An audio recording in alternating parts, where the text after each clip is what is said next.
Pat Brown is a criminal profiler and author of The Profiler: My Life Hunting Serial Killers and Psychopaths.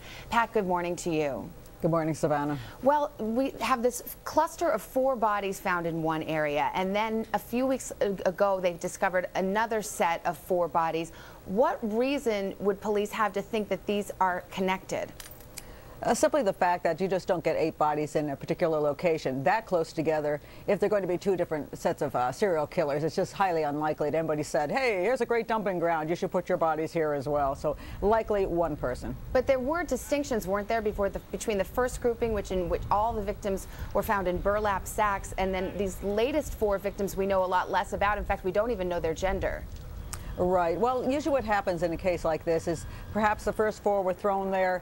That was the original batch. And then when it came to the second batch, this guy had burlap bags around. He thought, well, here's a good idea. I can use that to camouflage the bodies. This might help out. So it's just a matter of time, probably, that he had some different situation when the next set of 4 came along. Does it suggest to you that this killer lives in the area? Absolutely. He really does know that area very, very well. I believe he probably lives near all those bodies, but they were all dumped on the right side of the road, which is really interesting to me. So I believe where he lives is a little bit to the east of that, so that when he drove down the road toward the west, he dumped all the bodies on the right side of the road. So he just goes down the road until he thinks he's far enough away from home, dumps the bodies, and then he U-turns back and goes back to his home. So I think that's the location police should be looking. Pat, I think one of the most haunting details of this case is that the killer apparently called the little sister of one of the victims from the victim's cell phone in the days after the attack. What does that tell you about the kind of person we're dealing with here? Well, something probably really got to him about that particular one. He probably was really ticked off at her, so he wanted to get back at the family. But I'll have to say this. I think they're really overblowing this connection to law enforcement.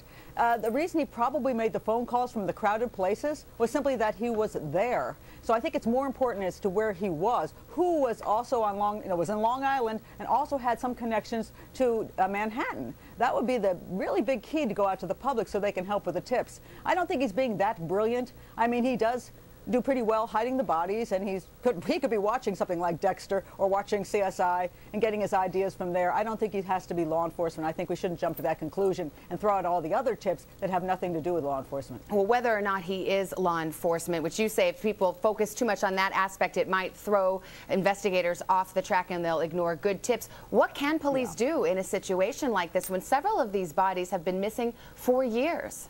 Well, the most important thing to do is find out who they are, find out exactly when they went missing, so they can get that information out to the public, so we can think back. Anybody living on Long Island can think back. Who do I know right around that location who is a psychopath, who is obsessed with probably pornography on the internet, real hardcore stuff, who is a sexual psychopath, I mean a sadist. I mean, we're not talking about just a, he really has some sadistic bent to him. So he's got to be, really into torturing women. So he's got to have that little thing wrong in his head. He may appear normal as far as being able to go get keep his job and walk around the community, but he's going to have that real manipulative, non-empathetic, controlling kind of behavior. Somebody out there does know this man. All right, Pat Brown, criminal profiler, thank you. Thanks, and now let's